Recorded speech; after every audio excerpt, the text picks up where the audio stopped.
Hello competitors, कैसे हैं आप सब। आई होप आप लोग सब ठीक होंगे। तो आज है 1 जुलाई 2026। तो आज के द हिंदू न्यूज़पेपर में हमारे एग्ज़ाम के लिए क्या क्या इंपॉर्टेंट है वो हम लोग आज देखेंगे। ठीक है।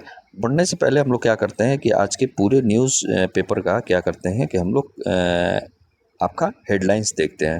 हेडलाइंस देखने से क्या हमें पता चलता है कि आज की क्लास की रोड मैप हमें पता चल जाता है कि क्या क्या हम लोग आज पढ़ने वाले हैं। तो बिना कुछ देर के हम लोग हेडलाइंस पे आते हैं। देखिए, पहला जो हमारा हेडलाइंस बोला जा रहा है कि क्लाइमेट टिपिंग पॉइंट्स।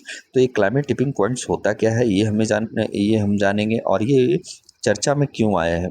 बहुत सारी इसमें आपके लिए क्लाइमेट से रिलेटेड जो है जीएस पेपर 2, जीएस पेपर। और मैं एक चीज़ और मैं आज किया हूँ, जैसे आपको मैं दिखाता हूँ।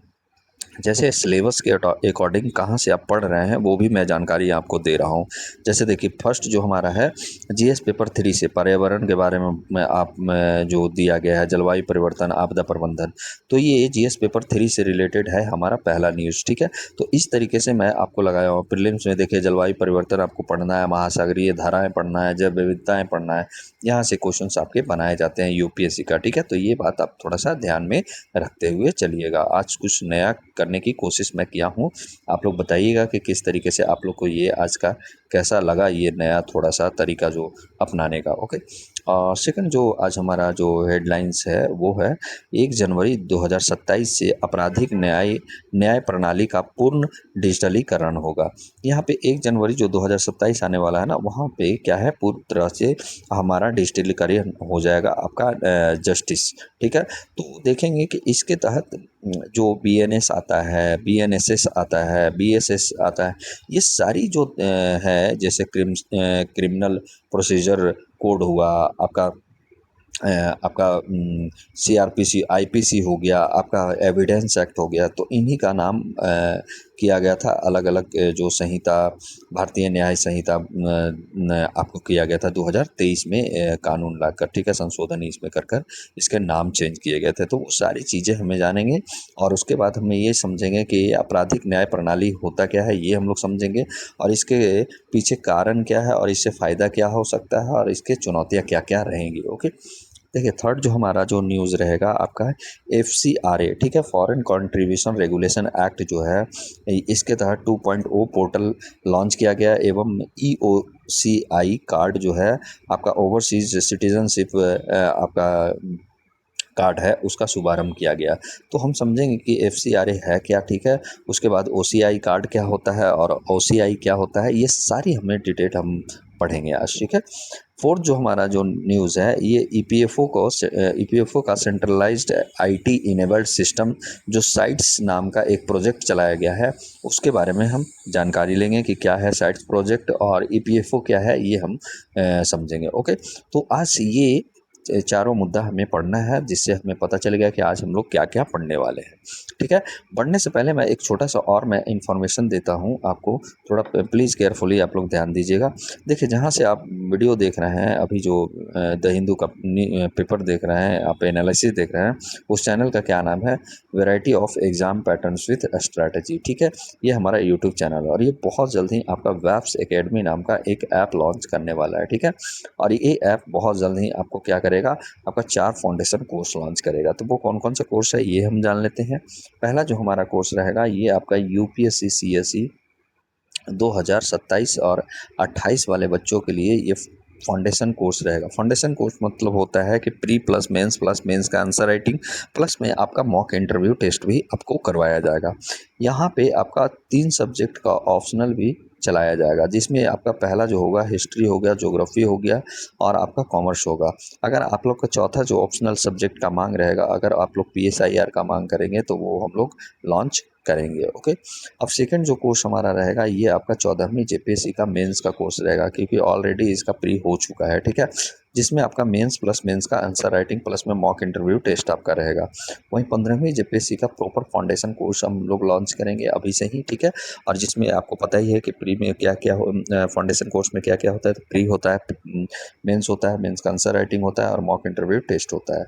वहीं थर्ड जो हमारा कोर्स रहेगा, ये आपका 72वीं बीपीएससी का मेंस का कोर्स होगा, बिकॉज इसका 26 जुलाई को संभावित है 26 जुलाई को पेपर देखिए। अब जुलाई तो एंट्री कर गया है, 10 दिन के बाद आपका इसका 10 या 12 दिन के बाद आपका इसका एडमिट कार्ड अगर डाउनलोड कर देता है तो 26 जुलाई को ही पेपर लेगा। बाकी आगे हो सकता है कि इसकी डेट बढ़ सकती है, लेकिन अभी कुछ संभावना नहीं है। बाकी जो 26 जुलाई को पेपर का डेट दिया गया था, टाइम दिया गया था, ये आप याद रखिएगा, ठीक है। और आज से आपको बीपीएससी का जो टेस्ट सीरीज है प्रॉपर आपका बिहार स्पेशल और बिहार स्पेशल करंट भी अलग से चलवाया जाएगा। तो जो भी 72वीं बीपीएससी देने वाले हैं, प्लीज़ आप लोग आज से तैयार रहिएगा, आपको शाम को क्लास वो मिलेगी, ओके। इसमें आपका मेंस प्लस मेंस का आंसर राइटिंग करवाया जाएगा 72वीं बीपीएससी में। वहीं 73वीं बीपीएससी का आपका प्रॉपर फाउंडेशन कोर्स हम लोग लॉन्च करेंगे, जिसमें क्या क्या रहता है, प्लस मेंस का answer writing plus mock interview test, okay. 4 जो कोर्स रहेगी ये आपकी मांग यानी आपके डिमांड पे डिपेंड करता है। जिस कोर्स का सबसे ज़्यादा डिमांड रहेगा वो कोर्स हम लोग लॉन्च करेंगे, ओके। अब रही बात कि इन 4 कोर्सों में आप लोग बेनिफिट कैसे उठा सकते हैं, तो 4 कोर्सों में बेनिफिट उठाने के लिए कुछ नहीं करना है। हमारा जो यूट्यूब चैनल है, कौन सा YouTube channel, variety of exam patterns with strategy YouTube channel, उसको क्या कर लीजिए, आप लोग सब्सक्राइब कर लीजिए। आप हमारे पहले 1000 सब्सक्राइबर में अगर शामिल होते हैं तो हमारा यूट्यूब चैनल इन 4 कोर्सों में आप लोग को स्टडी गिफ्ट के तौर पर गिफ्ट प्रदान करेगा। तो जो भी अभी नए लर्नर हैं, प्लीज़ आप लोग, या पुराने लर्नर हैं जो अभी तक सब्सक्राइब नहीं किए हैं, प्लीज़ आप लोग सब्सक्राइब कीजिए। आप अपने भाई बहन जो भी अपने मित्र हैं, सहपाठी हैं, जो भी आपके गली मोहल्ले फैमिली में जो भी पढ़ने वाले हैं, तैयारी करना चाहते हैं, उनको बोलिए हमारे साथ जुड़ें और हमारे चैनल को सब्सक्राइब करके जुड़कर और हमारे साथ वो अपना प्रिपरेशन को पूरा कर सकते हैं, ठीक है। और जो बच्चे आर्थिक रूप से कमज़ोर हैं, प्लीज़ यार उनको ज़रूर बताइए ताकि वो हमारे साथ जुड़कर अपना प्रिपरेशन को एक अच्छी मोड़ दे सकते हैं, दिशा दे सकते हैं, ठीक है। तो प्लीज़ उनको सब्सक्राइब करने बोलिए, ओके। और वीडियो पे लाइक ज़रूर से ज़रूर किया कीजिए और ज़्यादा से ज़्यादा यार प्लीज़ शेयर किया कीजिए। आप लोग से एक रिक्वेस्ट है कि जितने जल्दी हम लोग का चैनल मोनेटाइज होगा, मतलब 1000 सब्सक्राइबर पूरा होगा तब हमारा चैनल मोनेटाइज हो जाएगा, तो उतनी ही जल्द हम लोग क्या करेंगे, अपना बैच को लॉन्च करेंगे, क्योंकि हमारे ऊपर भी प्रेशर रहता है हमारे सब्सक्राइबर का। बिकॉज देखिए मोनेटाइजेशन आप लोग से पैसा नहीं खोजा जा रहा है, ऐसा नहीं है कि आप लोग से पैसा वैसा खोजा जा रहा है या फाइनेंशियल कुछ मदद करने के बाद कराया जा रहा है। देखिए मैम ऑडिटर का पेपर जो झारखंड ऑडिटर का है वो प्रॉपर ले रहे हैं, वहीं आपका बिहार ऑडिटर सेम आपका सिलेबस है तो वो मैम ले रही हैं। तो प्लीज़ आप लोगों को फ्री में प्रोवाइड करवाया जा रहा है, जितना हमारे पास इंफ्रास्ट्रक्चर है उसके अकॉर्डिंग। अगर आप लोग मोनेटाइज जैसे ही हमारा चैनल मोनेटाइज होगा वैसे ही हम लोग डिजिटल प्लेटफॉर्म पे, हम लोग डिजिटल बोर्ड पे आप लोग के लिए क्लासेस लाना स्टार्ट कर देंगे और ऐप भी हमारा स्टार्ट हो जाएगा और उस पर फाउंडेशन कोर्स भी हमारा स्टार्ट हो जाएगा। तो प्लीज़ आप लोग से रिक्वेस्ट है, जो भी बच्चे हैं, जो भी पुराने बच्चे हैं, जो भी देखते हैं, प्लीज़ सब्सक्राइबर बढ़ाइए। आप लोग सब्सक्राइब करने बोलिए लोगों को प्लीज़ और हमसे जुड़े रहने, ताकि आप लोग, और प्लीज़ जो भी हैं टेलीग्राम से ज़रूर जुड़े जाइए, ठीक है। टेलीग्राम पे जुड़े रहिए। अब आपको पीडीएफ भी प्रोवाइड करवा दिया जाएगा, ठीक है। जैसे ही टेलीग्राम पे हमारे अगर 500 बच्चे होते हैं टेलीग्राम ग्रुप में, तो हम लोग बहुत जल्द ही हम लोग पीडीएफ भी देना स्टार्ट करेंगे, ठीक है। तो प्लीज़ आप लोग जो भी लर्नर हैं, जो भी 500 टेलीग्राम ग्रुप में होंगे और 1000 सब्सक्राइबर हमारा पूर्ति होगा, जैसे ही हम लोग पीडीएफ भी देना स्टार्ट कर देंगे, ओके। तो प्लीज़ थोड़ी सी शर्तें हमें रखना पड़ता है, थोड़ा सख्त बनना ज़रूरी है, क्योंकि आप लोग, जब तक आप लोग के साथ कुछ शर्तें नहीं रखा जाएगा ना, तब तक आप लोग सुनते नहीं हैं, ठीक है। तो प्लीज़ आप लोग केयरफुली इस चीज़ को ध्यान में रखिएगा। अब चलते हैं हम लोग पहले न्यूज़ पे। पहला जो हमारा न्यूज़ है, क्या बोला जा रहा है, India seeks clarity as tipping points rocks Bonn climate talks, ठीक है। देखिए बून क्लाइमेट टॉक्स जो हुआ था 2025 में, उसी का बात आ रहा है। देखिए जीएस पेपर 3 पर्यावरण जलवायु परिवर्तन और आपदा प्रबंधन, ये जीएस पेपर 3 का सिलेबस है, ठीक है। जिसमें प्रीलिम्स में आएगा जलवायु परिवर्तन से, महासागरीय धाराएं से और जैव विविधता से, ठीक है। हम लोग पढ़ते हैं कि समाचार क्यों ये महत्वपूर्ण है। देखिए जर्मनी के जो बून क्लाइमेट चेंज कॉन्फ्रेंस हुआ था 8 से 18 जून 2025 में, ये पहली बार क्लाइमेट टिपिंग पॉइंट एक प्रमुख बहस का विषय बना था, ठीक है।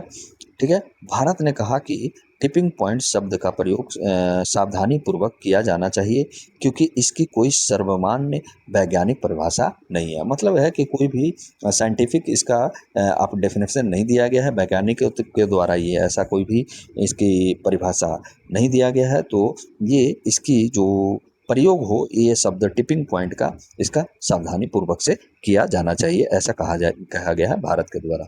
वहीं यूरोपीय संघ यानी यूरोपियन यूनियन के द्वारा उन्होंने भारत के इस दृष्टिकोण पर आपत्ति जताई है। जो भारत द्वारा कहा जा रहा है कि सावधानी पूर्वक से ये टिपिंग पॉइंट का शब्द का उपयोग किया जाना चाहिए, इस पर यूरोपियन यूनियन ने कहीं ना कहीं इस शब्द को, इस वक्तव्य को अपोज किया है। ठीक है, तो ये बात आप थोड़ा सा आपत्ति जताइए। ओके, ध्यान में रखिएगा। अब समझते हैं कि क्लाइमेट टिपिंग पॉइंट होता क्या है। ठीक है, न्यूज़ तो समझ लिए क्या था और क्या किया गया। ठीक है, देखिए क्लाइमेट टिपिंग पॉइंट हमारे जो रिलेटेड है पेपर से, वही हमें सिलेबस से पढ़ना है ना। ठीक है, देखिए क्लाइमेट टिपिंग पॉइंट वह सीमा होती है यानी थ्रेशोल्ड होता है जिसके पार पहुंचने पर पृथ्वी की जलवायु प्रणाली का कोई भी भाग अचानक या स्वयं को लगातार आपका बढ़ाने वाले परिवर्तन की ओर बढ़ जाती है। मतलब जैसे मान लिया जाए कि अभी हमारा 2 डिग्री सेल्सियस आपका तापमान बढ़ा है और बढ़कर आपका 46 डिग्री सेल्सियस हो गया तापमान। अब ये अपने आप लगातार ये बढ़ता जा रहा है। ठीक है, ये परिवर्तन की ओर परिवर्तन की ओर बढ़ रहा है। ठीक है, उसे जिसे मतलब मानव समय सीमा में रोकना या उलटना अत्यंत कठिन हो सकता है। इसी को बोला जाएगा आपका टिपिंग पॉइंट, यानी सरल भाषा में बोला जाए कि एक ऐसी सीमा, मान लिया जाए कि 50 डिग्री सेल्सियस तापमान हमारा एक सीमा दे दिया गया है, इसका लिमिटेशन दे दिया गया, और इस सीमा से अगर बढ़ गया है जिसके बाद जलवायु परिवर्तन स्वयं से तेजी आगे बढ़ने लगे। ठीक है, तो उसी को क्या बोला जाएगा, टिपिंग पॉइंट यानी क्लाइमेट टिपिंग पॉइंट। उदाहरण इसका क्या है, आर्कटिक सी आइस मेल्ट। देखिए बर्फ पिघलती है, गहरा समुद्र अधिक सूर्य ऊर्जा अवशोषित कर लेता है और तापमान और बढ़ाता है और अधिक बर्फ पिघलती है। जैसे ही तापमान और बढ़ेगा बर्फ अधिक आपका पिघलेगा। इसे ही पॉजिटिव फीडबैक लूप कहते हैं। ठीक है, तो ये थोड़ा सा याद रखिएगा। अब है क्लाइमेट टिपिंग पॉइंट की प्रमुख विशेषताएं क्या क्या है। देखिए पहला तो है थ्रेशोल्ड बिहेवियर यानी सीमा व्यवहार का, एक निश्चित सीमा पार होते ही बड़ा परिवर्तन इसमें आता है। दूसरा है नॉन लीनियर चेंज। देखिए परिवर्तन धीरे धीरे नहीं बल्कि अचानक तेज तेज हो सकता है। मान लिया जाए कि अभी 50 डिग्री या सीधे आपको 55 डिग्री सेल्सियस तापमान हो जाए, तो ये नॉन लीनियर चेंज यानी परिवर्तन धीरे धीरे नहीं बल्कि अचानक इसमें तेज आती है। थर्ड है आपका सेल्फ एम्पलीफाइंग फीडबैक। देखिए एक परिवर्तन स्वयं अगले परिवर्तन को बढ़ाता है। जैसे मान लिया जाए कि आइस आपका मेल्ट हुआ तो क्या हुआ कि अधिक वहाँ पे समुद्र गहरा हुआ और क्या हुआ, उसमें जो सनलाइट है उसके तापमान और बढ़ा दिया। तापमान जैसे ही बढ़ाएगा फिर से ये बर्फ पिघलना स्टार्ट होगा। तो ये कहीं ना कहीं एक परिवर्तन स्वयं अगले परिवर्तन को बढ़ा रहा है। ठीक है, उदाहरण। वही फोर्थ है ई रिवर्सिबिलिटी। ठीक है, कई मामलों में क्या होता है कि परिवर्तन को वापस लाना अत्यंत कठिन होता है, इसी को बोला जाता है ई रिवर्सिबिलिटी। ठीक है, तो ये आप याद रखिएगा। ठीक है, अब देखिए यहाँ पे कि प्रमुख क्लाइमेट टिपिंग पॉइंट कौन कौन है, देख लीजिए। पहला अटलांटिक मेरिडियोनल ओवरटर्निंग आपका सर्कुलेशन AMOC। ठीक है, अटलांटिक महासागर की प्रमुख महासागरीय धारा है ये। यदि कमज़ोर हुई तो क्या होगा, यूरोप की जलवायु, मानसून, समुद्री पारिस्थितिकी की वैश्विक मौसम प्रभावित हो सकते हैं। तो इससे क्या होगा, आपका यूरोप की जलवायु, मानसून, समुद्री पारिस्थिति की आपकी वास्तविक मानसून में प्रभावित कर सकता है। वहीं देखिए सेकंड क्या बोला जाए, अमेजोन रेन फॉरेस्ट आपका डाइबैक। यदि वर्षा कम हुई और वनों की कटाई जारी रही तो वर्षा वन धीरे धीरे घास भूमि यानी सवाना में बदल सकता है। वहीं थर्ड क्या हुआ, ग्रीनलैंड। ठीक है, आइस शीट, बर्फ के विशाल भंडार का पिघलना, जो क्या होगा कि समुद्र का स्तर में ये वृद्धि ला सकता है। वहीं फोर्थ क्या है कि कोरल रीफ ब्लीचिंग। ठीक है, देखिए क्या है, समुद्री तापमान बढ़ने से क्या होता है कि कोरल रीफ नष्ट होने लगती है। ठीक है, फिफ्थ क्या है, इंडियन मानसून। देखिए जलवायु परिवर्तन से क्या होगा कि मानसून के पैटर्न में बहुत बड़ा बदलाव ला सकता है। जैसे अभी आया हुआ है 40% हमारा वर्षा जो है जुलाई में भी कम रहेगा। ठीक है, ओके, तो ये बात थोड़ा ध्यान में रखते हुए चलिएगा। अब हम लोग आगे बढ़ते हैं, टिपिंग पॉइंट्स क्यों महत्वपूर्ण होता है। देखिए यदि ये घटित होते हैं, जो क्या क्या समुद्र स्तर तेजी से बढ़ सकता है अगर टिपिंग पॉइंट होगा तो। खाद्य सुरक्षा प्रभावित होगा, जल संकट बढ़ेगा, जैव विविधता नष्ट होगी, करोड़ों लोगों को का विस्थापन हो सकता है, अर्थव्यवस्था पर गंभीर प्रभाव पड़ सकता है। ये एक डरावना और भयावह स्थिति होता है, ठीक है।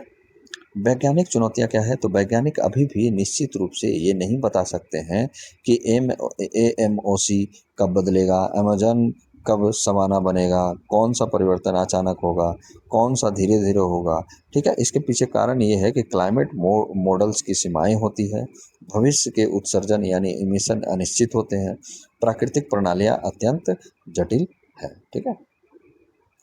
क्या जो है एक सवाल पूछा गया है इसमें, क्या 1.5 डिग्री सेल्सियस एक टिपिंग पॉइंट है? तो बताया गया है कि 1.5 डिग्री सेल्सियस कोई क्लाइमेट टिपिंग पॉइंट नहीं है। तो याद रखिएगा, क्वेश्चन ऐसे बनाए जा सकते हैं। ये केवल क्या है, एक राजनीतिक एवं वैज्ञानिक लक्ष्य है, क्लाइमेट टारगेट है, जिसे वैश्विक तापमान वृद्धि को सीमित करने के लिए ये अपनाया गया है। इस सीमा के बाद जोखिम बढ़ते हैं, लेकिन यह स्वयं कोई टिपिंग पॉइंट नहीं है, ठीक है। तो ये बात याद रखिएगा। भारत का दृष्टिकोण, भारत ने कहा कि टिपिंग पॉइंट की स्पष्ट परिभाषा नहीं है, वैज्ञानिक अनिश्चितताओं को स्वीकार करना चाहिए, अतिरंजित या भ्रामक प्रस्तुति से बचना चाहिए। नीति निर्माण वैज्ञानिक प्रमाणों पर आधारित होनी चाहिए, ऐसा भारत के द्वारा कहा गया। देखिए, आपसे ये जो आपको बताया गया ना कि क्या 1.5 डिग्री सेल्सियस जो है डिग्री सेल्सियस एक टिपिंग पॉइंट है या नहीं। देखिए, आपको ये मॉक इंटरव्यू में आपको पूछा है, जैसे इंटरव्यू में, ठीक है, आप इंटरव्यू देने जाइएगा तो ये वर्ड हो सकता है, पूछा जा सकता है कि क्या टिपिंग पॉइंट 1.5 डिग्री सेल्सियस को माना जा सकता है, अगर नहीं तो क्यों, ठीक है। इसके पीछे रीजन आप बताइएगा कि एक राजनीतिक एवं वैज्ञानिक लक्ष्य है, जो वैश्विक तापमान वृद्धि को सीमित करने के लिए अपनाया गया है, ठीक है। इस सीमा के बाद जोखिम बढ़ते हैं, लेकिन ये कोई स्वयं कोई टिपिंग पॉइंट नहीं है, ठीक है। तो ये आप इतना बताइएगा, तो तभी तो आप जी, देखिए क्या होता है कि आप, ठीक है, एग्ज़ाम निकाल लिए, आप इंटरव्यू में गए, आपको ये वहाँ पे आपका असली जो पर्सनालिटी टेस्ट होता है, जजमेंट होता है कि आपकी कितना प्रेजेंस ऑफ माइंड काम कर रहा है। इन सब चीज़ों को आप अगर दिमाग में रखिएगा, ये सब चीज़ें आज से ही स्टार्ट कीजिएगा, ठीक है। आपका स्टार्टिंग पीरियड होगा, तो कहीं न कहीं ये सब सारी चीज़ें आपका एक तरह से जो है इंटरव्यू का, मॉक इंटरव्यू या इंटरव्यू का क्या है, आपका एक बेसिक तैयार हो रहा है। तो ऐसा नहीं है कि आप बाद में दीजिएगा इंटरव्यू। देखिए, सारी चीज़ें अभी से ही आपकी स्टार्ट हो जाती है। जिस दिन से आप स्टार्ट करते हैं पढ़ना, कोई भी सब्जेक्ट हो, ऐसा नहीं हो कि करंट ही है, कोई भी सब्जेक्ट हो, आपका स्टार्ट करना आपका ही वहीं से आपकी स्टार्ट हो जाती है जर्नी, ठीक है।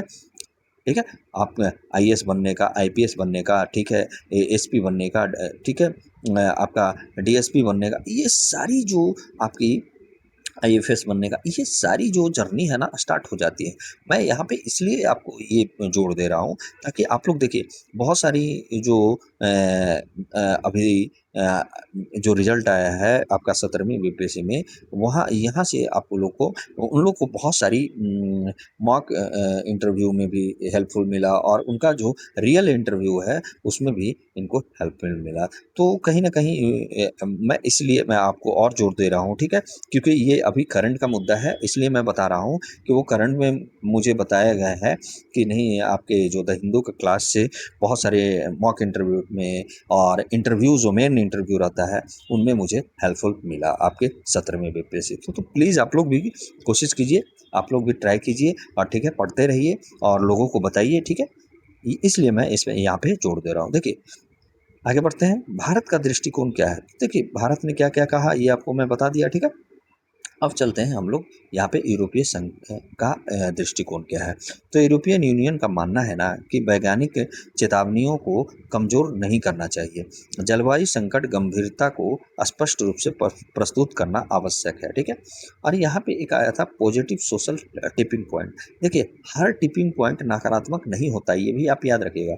मान लिया जाए टिपिंग पॉइंट का नाम सुनकर, ठीक है, आप जान गए, बहुत सारे लोगों तो टिपिंग पॉइंट जानते भी नहीं होंगे। मैं आपको बताता हूँ, टिपिंग पॉइंट कभी पढ़े भी नहीं होंगे, ठीक है। तो इसलिए देखिए, करंट पढ़ना इसलिए ज़रूरी है। देखिए, टिपिंग पॉइंट हर कोई मतलब नकारात्मक नहीं होता है। उदाहरण के लिए, यदि रिन्यूएबल एनर्जी, इलेक्ट्रिक व्हीकल, ठीक है, ग्रीन टेक्नोलॉजी का उपयोग एक निश्चित स्तर तक पहुँच जाए तो उनका प्रसार स्वयं तेज़ी से बढ़ सकता है। तो ये भी तो टिपिंग पॉइंट हुआ। ठीक है, टिपिंग पॉइंट का क्या डेफिनेशन था, एक अचानक से स्वयं बढ़ता रहा, यानी एक बढ़ा तो उसके कारण दूसरा भी बढ़ता गया। तो यही तो है कि एक निश्चित स्तर तक पहुंच जाएगा अगर ये सारी चीज़ें, तो उनका प्रसार स्वयं तेजी से भी बढ़ने लगेगा। तो इसे क्या बोला जाएगा, इसे पॉजिटिव सोशल टिपिंग पॉइंट कहा जाएगा। ठीक है, तो ये चीज़ें आप याद रखिएगा। ठीक है, ऐसा नहीं कि टिपिंग पॉइंट का नाम सुनते ही आप बोलिएगा कि नहीं टिपिंग पॉइंट तो नकारात्मक ही होता है, ऐसा नहीं होता। प्रमुख शब्द क्या क्या है, तो थ्रेशोल्ड है। देखिए यहाँ पे बताया गया, वह सीमा जिसके बाद बड़ा परिवर्तन शुरू होता है उसी को बोला जाता है थ्रेशोल्ड। फीडबैक लूप क्या होता है, एक प्रक्रिया जो स्वयं को और मजबूत बनाती है उसी को बोला जाता है फीडबैक लूप।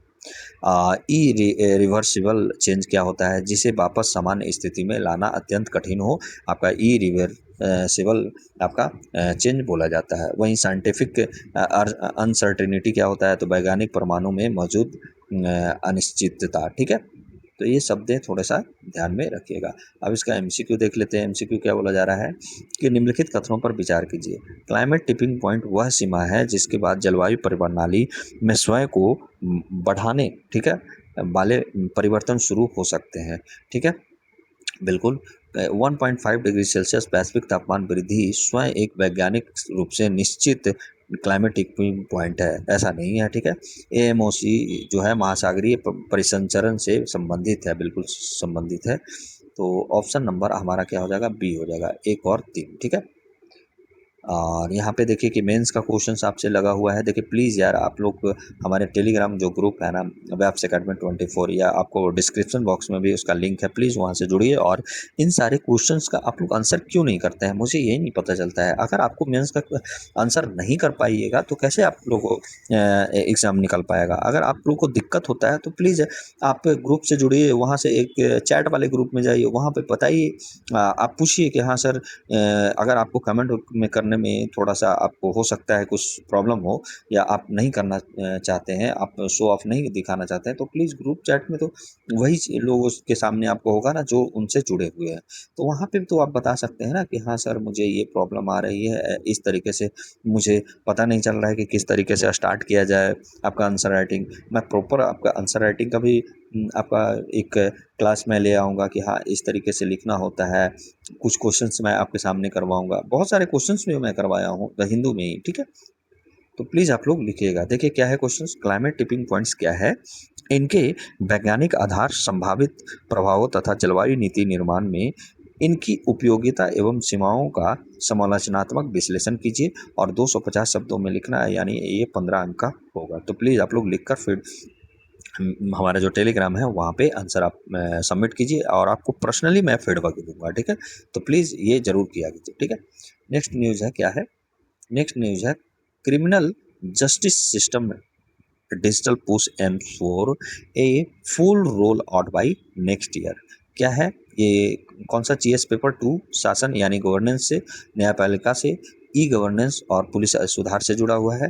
वहीं जीएस पेपर 3 से भी जुड़ा हुआ आंतरिक सुरक्षा, वैज्ञानिक एवं विज्ञान एवं प्रौद्योगिकी यानी साइंस एंड टेक्नोलॉजी का प्रशासन में उपयोग क्या है, इस आपका पेपर 3 से भी ये जुड़ा हुआ है। तो प्लीज़ आप ये चीज़ें भी आप लोग को पता चल रहा है कि कहाँ ये जो न्यूज़ हम लोग पढ़ रहे हैं ये हमारे सिलेबस के अकॉर्डिंग है या नहीं है। ठीक है, ऐसा नहीं है कि सिर्फ यूपीएससी का, पीएससी का भी ये सिलेबस में आता है। ठीक है, तो प्लीज़ आप लोग ध्यान दीजिएगा। और वनडे क्लास वाले आप लोग को तो है ही कि आप लोग को पता चल रहा है कि क्या होता है बीएनएसएस, ये सारी चीज़ें आप लोग को जानना होता है।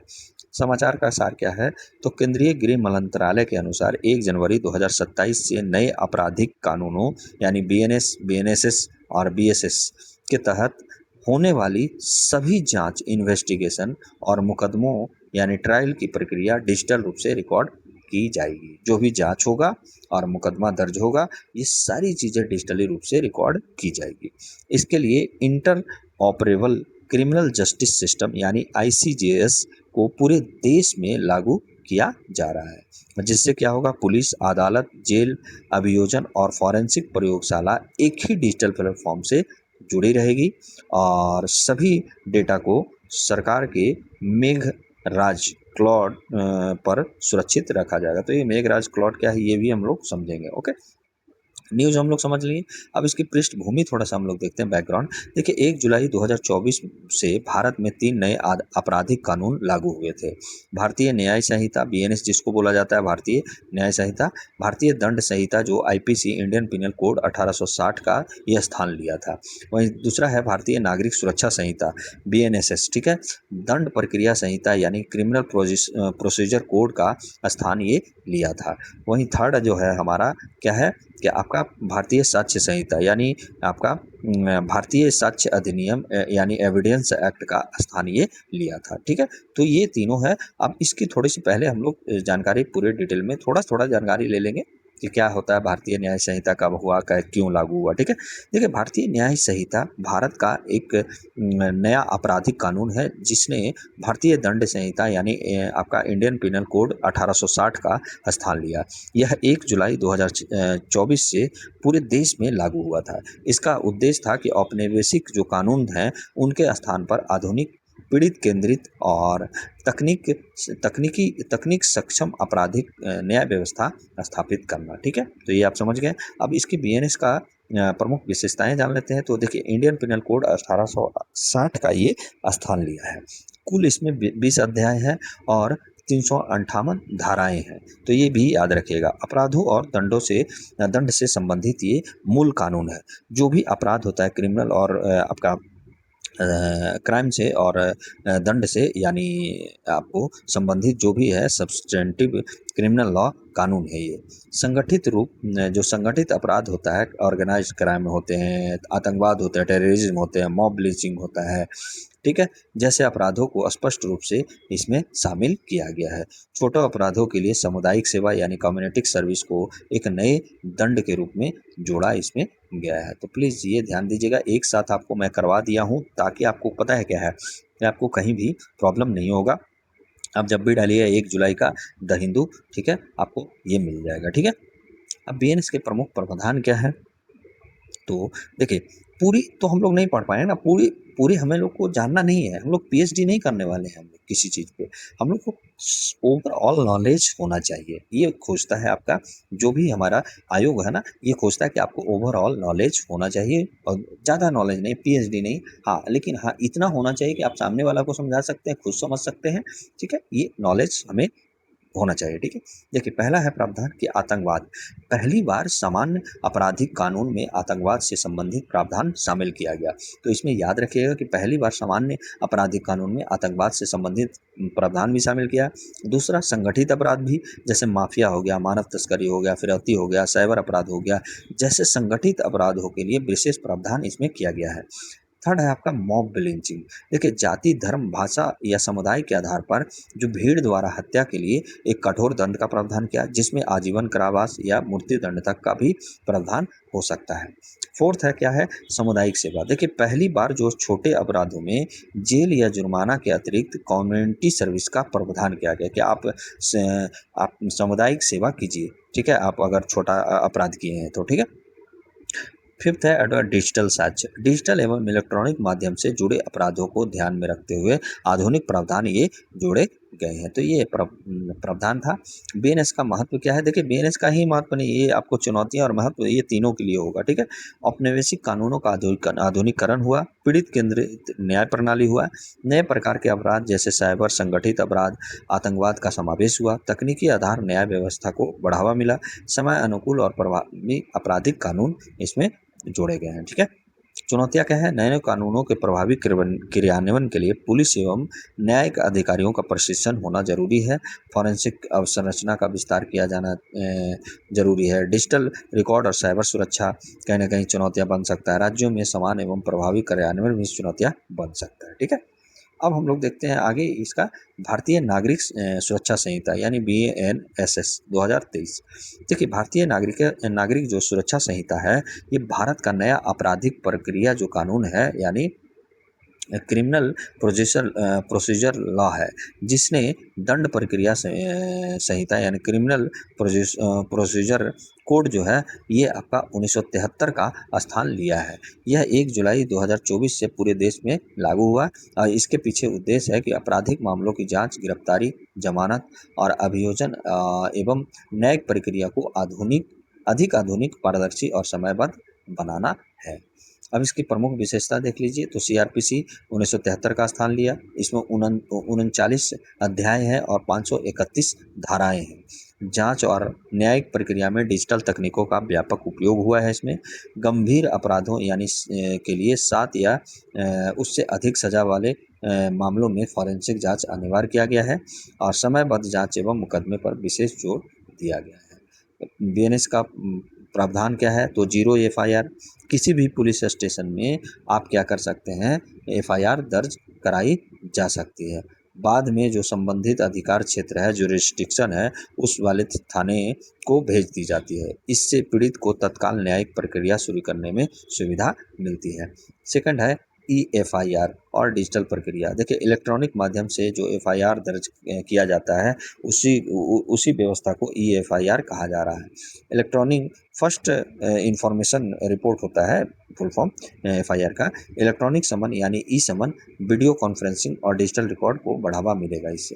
थर्ड है फॉरेंसिक जांच। देखिए 7 वर्ष या उससे अधिक सजा वाले अपराधों में अपराध स्थल की फॉरेंसिक जांच करना अनिवार्य हो गया है और उद्देश्य है इसके पीछे वैज्ञानिक साक्ष्यों के आधार पर निष्पक्ष जांच होनी चाहिए। ठीक है। फोर्थ है समयबद्ध न्याय मिलेगा। जांच, आरोप पत्र, चार्जशीट जो है ट्रायल को निर्धारित समय सीमा में पूरा करने पर बल दिया जाएगा। लंबित मामलों यानी पेंडेंसी जो है उसको कम करने का प्रयास किया जाएगा इससे। और फिफ्थ है पीड़ित केंद्रित व्यवस्था। ठीक है। देखिए पीड़ित को जांच की प्रगति की जानकारी देने की व्यवस्था की गई है। महिलाओं और बच्चे से जुड़े मामलों में विशेष सुरक्षा प्रावधान किया गया है। अब है थर्ड है जो आपका भारतीय साक्ष्य संहिता बीएसएस। देखिए क्या है, भारतीय साक्ष्य संहिता जो है भारत का नया साक्ष्य यानी एविडेंस कानून है, जिसने भारतीय साक्ष्य अधिनियम 1872 का स्थान लिया और यह 1 जुलाई 2024 से पूरे देश में लागू हो गया। इसका उद्देश्य इसका क्या है कि न्यायालय में साक्ष्य की स्वीकार्यता यानी एडमिसिबिलिटी और आपका प्रासंगिकता यानी रिलेवेंसी और प्रामाणिकता यानी प्रूफ से जुड़े नियमों को आधुनिक बनाना तथा डिजिटल युग के अनुरूप ढालना है। ठीक है, भारतीय साक्ष्य संहिता का। अब बीएसएस की प्रमुख विशेषता क्या है तो भारतीय साक्ष्य अधिनियम 1872 का स्थान लिया। इसमें 170 धाराएं हैं। इलेक्ट्रॉनिक एवं डिजिटल साक्ष्यों को स्पष्ट कानूनी मान्यता देती है। न्यायिक प्रक्रिया में तकनीकी के उपयोग को बढ़ावा देगी ये और आधुनिक अपराधों के अनुरूप साक्ष्य संबंधी प्रावधानों का अध्ययन करता है। ठीक है। देखिए अब इसके प्रावधान देख लेते हैं बीएसएस का। तो डिजिटल साक्ष्य को मान्यता दे मिला।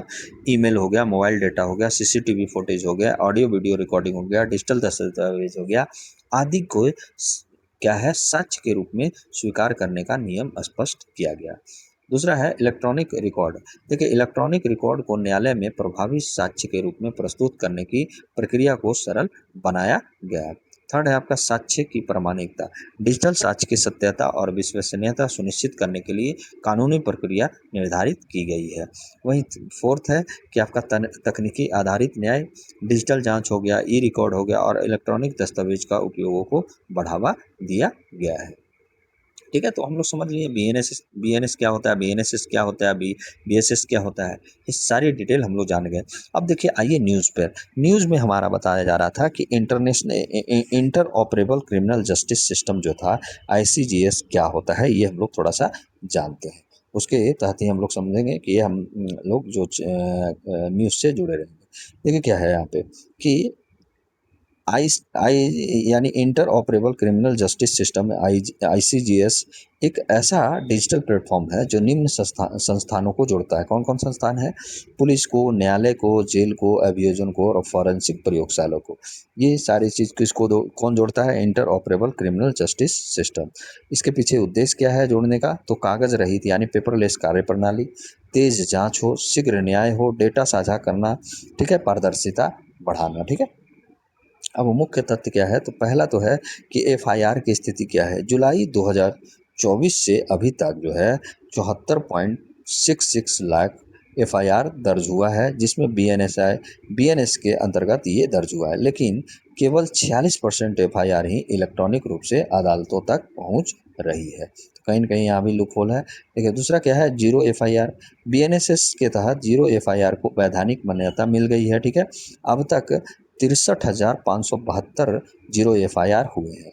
इनमें से लगभग आपका 13,000 आपका इंट्रा स्टेट ट्रांसफ़र रहे हैं।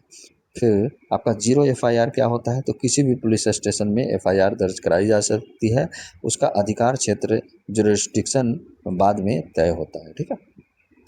थर्ड है आपका बहुभाषी सुविधा। देखिए, crime and criminal tracking network system CCTNS के द्वारा 16,000 पुलिस स्टेशन 23 भाषाओं में FIR दर्ज करने की सुविधा प्रदान किया है। और भाषिनी ऐप, याद रखिएगा, भाषिनी ऐप जो है ये इसके माध्यम से जीरो FIR का स्थानीय भाषा में अनुवादित करती है ये भाषिनी ऐप।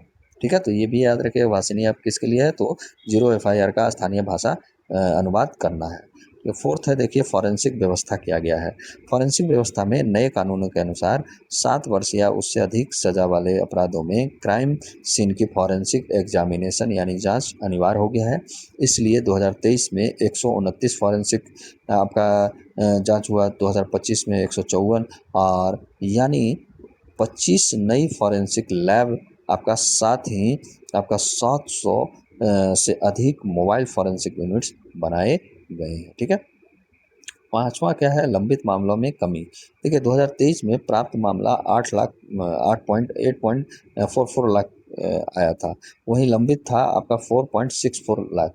वहीं 2025 में देखा जाए तो प्राप्त मामले 11 पॉइंट आपका 11 लाख आया मामले, लेकिन इसमें लंबित रहा मात्र 3.90 लाख।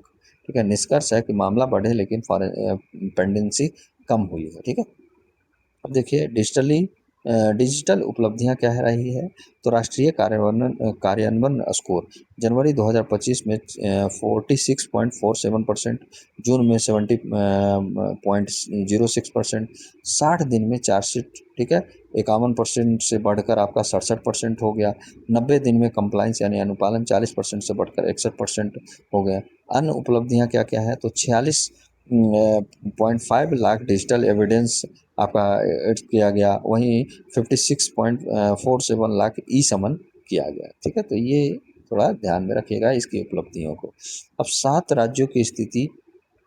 7वां में राज्यों की स्थिति क्या है, तो पूरी तरह लागू है हरियाणा में, गोवा में, असम में, पंजाब में, चंडीगढ़ में। और 23 राज्य केंद्र शासित प्रदेश राष्ट्रीय औसत से बेहतर प्रदर्शन किया है। चुनौतियां अभी भी है, पूर्वोत्तर राज्यों में इंटरनेट कनेक्टिविटी की चुनौतियां हैं। ठीक है। अब देखिए, इसके पीछे जो है आपका चुनौतियां और क्या है, तो कमज़ोर इंटरनेट कनेक्टिविटी है, राज्यों में अलग अलग कार्य प्रणाली है, सभी प्लेटफॉर्म को इंटर ऑपरेबिलिटी करना मुश्किल है, पुलिस एवं न्यायिक अधिकारियों का प्रशिक्षण भी जरूरी है। यहाँ पे साइबर सुरक्षा एवं डेटा संरक्षण का चुनौतियाँ बढ़ता है, डिजिटल अवसंरचना का अभाव है यहाँ पे, तो ये भी चुनौती बना। महत्व क्या है, तो सकारात्मक पक्ष देख लीजिए, तेजी से न्याय होगा, डिजिटल साक्ष्य का बेहतर प्रबंधन होगा, पारदर्शिता बढ़ेगी, भ्रष्टाचार में कमी आएगी, बेहतर समन्वय हो गया, नागरिकों के लिए आसान न्याय होगा। ठीक है। लेकिन चिंताएं क्या क्या है, तो डाटा प्राइवेसी का चिंता है, साइबर सिक्योरिटी का चिंता है, डिजिटल डिवाइड की चिंता है, इंटरनेट पर अत्यधिक निर्भरता की चिंता है, फॉरेंसिक विशेषज्ञों की कमी है, तो ये भी चिंता की बात है। अब यहाँ पे MCQ हम लोग देखते हैं। देखिए, MCQ क्या है, तो एक सेकंड, हाँ, भारतीय नागरिक सुरक्षा संहिता यानी BNSS के संबंध में निम्नलिखित कथनों पर विचार कीजिए। जीरो FIR को वैधानिक आधार प्रदान किया, बिल्कुल। 7 वर्ष या उससे अधिक सजा वाले अपराधों में फॉरेंसिक जांच अनिवार्य है, बिल्कुल। BNSS अपराधों एवं दंड का निर्धारण करती है, ये आपका BNS अपराधों या दंड का नहीं, BNS करता है। ठीक है। ओके, तो थर्ड हमारा गलत है। यही सब बारीकी बारीकी चीज़ों को हम लोग को ध्यान में रखकर चलना होता है। देखिए, भारतीय साक्ष्य संहिता क्या है, तो आपका ये है आपका न्यायालय में साक्ष्य की स्वीकार्यता एवं प्रमाण के नियम निर्धारित करना, ऑप्शन नंबर C। ठीक है। नेक्स्ट क्वेश्चन है आपका कि निम्नलिखित में कौन सा कथन सही नहीं है, यहाँ पे ध्यान देगा, सही नहीं है। तो ये आपका है ना कि BNS न्यायालय में साक्ष्य की स्वीकार्यता निर्धारित करता है, ये नहीं करता है, ये आपका BSS करता है। ठीक है, तो ऑप्शन नंबर D हमारा गलत हो गया। नेक्स्ट न्यूज़ है, देखिए क्या बोला जा रहा है। Amit Shah launches new FCRA portal and EOCI card. ये GS पेपर 2 शासन, ई गवर्नेंस, NGO, नागरिकता और आंतरिक सुरक्षा जो है पेपर उससे संबंधित है। जीएस पेपर 3 से भी है, जिसमें आंतरिक सुरक्षा, विदेशी फंडिंग और डिजिटल गवर्नेंस है। तो देखिए विदेशी फंडिंग बिल्कुल सही है, यहाँ पे ई गवर्नेंस हो गया, एनजीओ भी हो गया, ठीक है, नागरिकता ओआईसी, तो इन सब चीज़ों से ये संबंधित है, ठीक है। समाचार का सार क्या है तो देख लेते हैं। समाचार का सार है कि केंद्रीय गृह मंत्री अमित शाह ने आपका FCRA 2.0 पोर्टल और EOIC कार्ड जो है, इलेक्ट्रॉनिक OCI कार्ड जो है, पहल की शुरुआत की है। इसका उद्देश्य है कि विदेशी जो चंदे हैं यानी फॉरेन कंट्रीब्यूशन है कि रियल टाइम में निगरानी हो। FCRA पंजीकरण प्रक्रिया को पूरी तरह से डिजिटल और तेज बनाना है, और OCI जो कार्ड धारकों को आधुनिक, सुविधाजनक और सुरक्षित डिजिटल पहचान उपलब्ध कराना है, ठीक है। अब देखिए कि पहले तो हम लोग समझते हैं कि फॉरेन कंट्रीब्यूशन रेगुलेशन एक्ट 2010 क्या है। ठीक है, फॉरेन कंट्रीब्यूशन रेगुलेशन एक्ट 2010 एक कानून है जिसका उद्देश्य है कि भारत में विदेशी धन जो होता है, फॉरेन कंट्रीब्यूशन और विदेशी आतिथ्य यानी फॉरेन हॉस्पिटलिटी को विनियमित करता है, यानी रेगुलेट करता है, ताकि राष्ट्रीय हित और सुरक्षा प्रभावित न हो। इसके पीछे उद्देश्य विदेशी धन के उपयोग को पारदर्शित लाना, विदेशी प्रभावों से आपका राष्ट्रीय सुरक्षा की रक्षा करना, एनजीओज एवं अन्य संस्थाओं की जवाबदेही को सुनिश्चित ये करने का उद्देश्य, इसके पीछे लाने का उद्देश्य था, ठीक है। FCRA के तहत कौन पंजीकरण करता है तो गैर सरकारी संगठन, एनजीओ करता है, ट्रस्ट करता है, सोसाइटी करता है, चैरिटेबल संस्थाएं करते हैं, शैक्षणिक एवं धार्मिक संस्थाएं करते हैं। विदेशी चंदा प्राप्त करने के लिए FCRA पंजीकरण करना अनिवार्य बना दिया गया है, ठीक है। अब देखिए FCRA 2.0 पोर्टल की प्रमुख विशेषता क्या है। देखिए पहला तो है कि पूरी तरह से ये डिजिटल प्रक्रिया होगा, ऑनलाइन आवेदन होगा, ऑनलाइन अनुमोदन होगा, कागज रहित व्यवस्था होगा। दूसरा का होगा कि आधार ऑथेंटिफिकेशन होगा, आवेदकों की पहचान आधार के माध्यम से सत्यापित होगी। थर्ड होगा ई-साइन होगा, सुविधा दिया गया है, दस्तावेजों पर डिजिटल हस्ताक्षर करने की सुविधा भी प्रदान किया गया है। वहीं आपका फोर्थ है OCR आधारित दस्तावेज, यानी ऑप्टिकल कैरेक्टर रिकॉग्निशन की सहायता से दस्तावेजों का स्वतः विश्लेषण किया जाएगा। फिफ्थ है इंटीग्रेटेड डैशबोर्ड, सभी आवेदन और विदेशी फंड का एकीकृत डिजिटल डैशबोर्ड होगा। मेघराज क्लाउड, पूरा पोर्टल सरकार के मेघराज क्लाउड पर संचालित होगा। तो ये आप याद रखें। वर्तमान स्थिति क्या है तो लगभग 14,500 संगठन FCRA के अंतर्गत पंजीकृत है। प्रत्येक वर्ष 15 से 20,000 आवेदन आते हैं। लगभग 17,000 वार्षिक रिटर्न दाखिल किया जाता है, ठीक है। अब देखिए इलेक्ट्रॉनिक OCI कार्ड होता क्या है। देखिए OCI का मतलब होता है ओवरसीज सिटीजन ऑफ इंडिया। देखिए भारतवंशी विदेशी नागरिकों को दी जाने वाली विशेष सुविधा। नई EOCI कार्ड जो है व्यवस्था का लाभ क्या होगा तो डिजिटल कोड कार्ड है ये, यूनिक रजिस्ट्रेशन नंबर मिलेगा, दस्तावेज खोने की समस्या समाप्त हो जाएगी, रियल टाइम वेरिफिकेशन होगा। नया पासपोर्ट बनाने पर बार बार OCI बुकलेट पुनः जारी करने की आवश्यकता नहीं होगी। OCI होता क्या है तो OCI भारत की पूर्ण नागरिकता नहीं है, ठीक है। यह विदेशी नागरिक यानी भारतीय मूल के जो व्यक्ति हैं उनको भारत में आजीवन वीजा, भारत आने जाने की सुविधा, कुछ आर्थिक एवं शैक्षणिक लाभ प्रदान किया जाता है। OCI धारकों को मतदान, चुनाव लड़ने या संवैधानिक पदों धारण करने का अधिकार बिल्कुल नहीं है, तो ये भी ध्यान में रखिएगा। इसके पीछे महत्व क्या है जो लाया गया है पोर्टल वगैरह, तो सकारात्मक पक्ष है कि विदेशी धन की पारदर्शिता बढ़ेगी, डिजिटल गवर्नेंस को बढ़ावा मिलेगा, भ्रष्टाचार एवं धन का दुरुपयोग में कमी होगा, राष्ट्रीय सुरक्षा इससे मजबूत होगा, और एनजीओ की जवाबदेही बढ़ेगा, और ईज ऑफ डूइंग जो कंप्लाइंस है यानी अनुपालन है उसको भी सरलता मिलेगी, ठीक है। चुनौतियाँ क्या है, छोटे एनजीओ पर अनुपालन यानी कंप्लाइंस का अतिरिक्त बोझ बढ़ेगा, डेटा सुरक्षा एवं गोपनीयता की कहीं ना कहीं चुनौतियां बनेगी, तकनीकी अवसंरचना की कमी है, वास्तविक सामाजिक संगठनों के लिए प्रक्रियात्मक कठिनाइयां बढ़ेगी, तो ये चुनौतियां हैं। अब है आलोचना, तो आलोचना में क्या है कि कुछ विशेषज्ञों का मानना है कि FCRA के कड़े प्रावधानों से नागरिक समाज यानी सिविल सोसाइटी के कार्य प्रभावित हो सकते हैं। कई एनजीओ को लाइसेंस निरस्त होने से सामाजिक एवं विकासात्मक कार्यों पर प्रभाव पड़ सकता है। सरकार का तर्क है कि यह प्रावधान पारदर्शिता, जवाबदेही और राष्ट्रीय सुरक्षा सुनिश्चित करने के लिए आवश्यक है। ठीक है, अब इसका मेंस का देख लीजिए। संभावित यूपीएससी मेंस प्रश्न है कि विदेशी अंशदान यानी फॉरेन कंट्रीब्यूशन के नियम में एफसीआरए की भूमिका का मूल्यांकन कीजिए और एफसीआरए जो 2.0 पोर्टल है किस प्रकार पारदर्शिता, डिजिटल शासन और राष्ट्रीय सुरक्षा को सुदृढ़ करता है। साथ ही इससे जुड़े प्रमुख चुनौतियों का चर्चा कीजिए। 250 शब्दों में ये आप बता सकते हैं। क्वेश्चन देखिए कि निम्नलिखित कथनों पर विचार कीजिए। एफसीआरए के तहत विदेशी चंदा प्राप्त करने के लिए एनजीओ का पंजीकरण आवश्यक होता है, बिल्कुल। ओसीआई धारकों को भारत में मतदान करने का अधिकार प्राप्त है, बिल्कुल नहीं।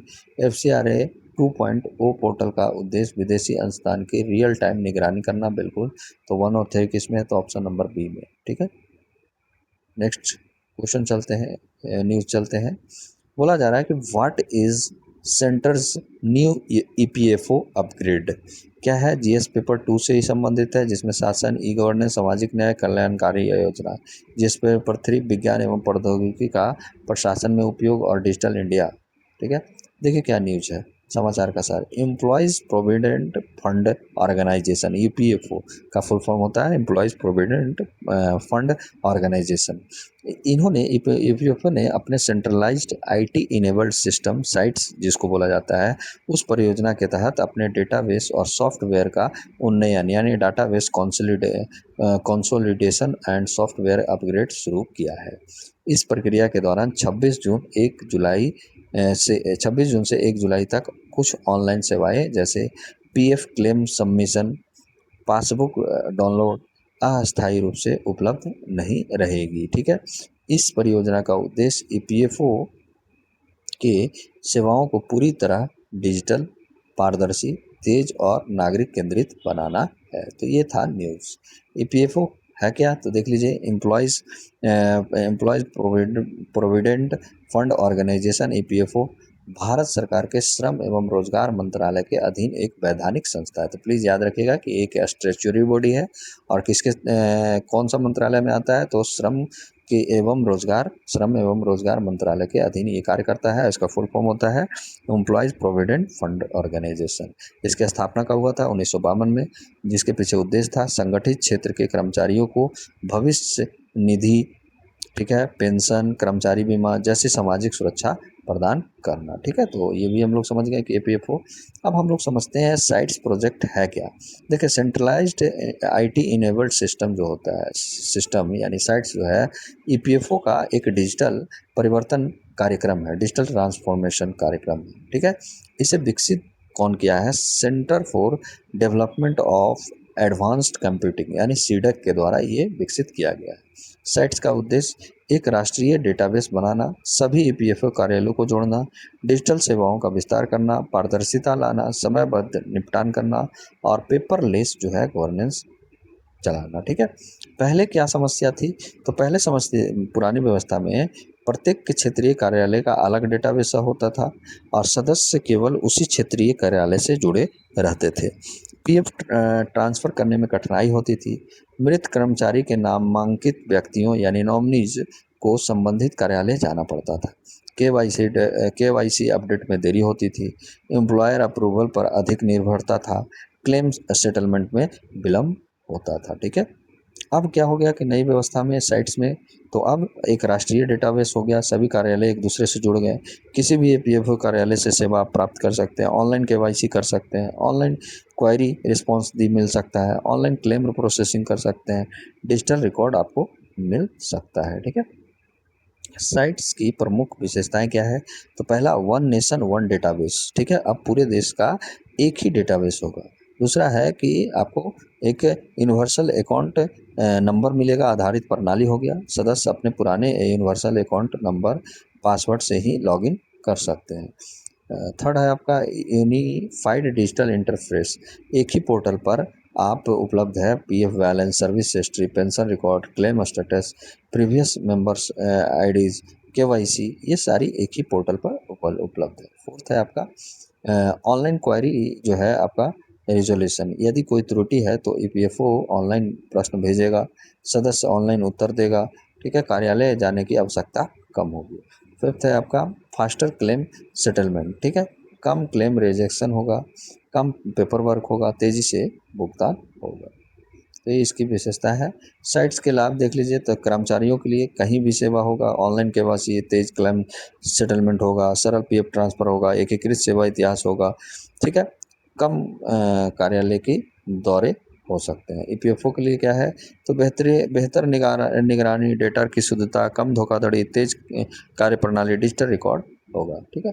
लेकिन इसमें चुनौतियाँ हैं, बड़े पैमानों पर जो डेटा माइग्रेशन हो सकता है, साइबर सुरक्षा की चुनौतियाँ है, डेटा गोपनीयता की चुनौतियाँ हैं, ग्रामीण क्षेत्रों में डिजिटल साक्षरता की कमी है, तकनीकी डाउन टाइम भी है, ठीक है। अब इसका मेंस का क्वेश्चन देख लीजिए कि बोला जा रहा है कि संभावित यूपीएससी मेंस क्वेश्चन देखिए, ईपीएफओ की सेंट्रलाइज्ड जो आईटी इनेबल्ड सिस्टम जो है साइट्स की जो परियोजना है भारत में ई गवर्नेंस एवं सामाजिक सुरक्षा सेवाओं के डिजिटलीकरण की दिशा में एक महत्वपूर्ण कदम है। इसके प्रमुख लाभों और चुनौतियां तथा सुशासन पर इसके प्रभाव का विश्लेषण कीजिए 250 से। प्लीज़ पेप्स एकेडमी 24 पर आप ये टेलीग्राम ग्रुप में हमारे जुड़कर आप ये ज़रूर भेजिए, आपको फीडबैक दिया जाएगा।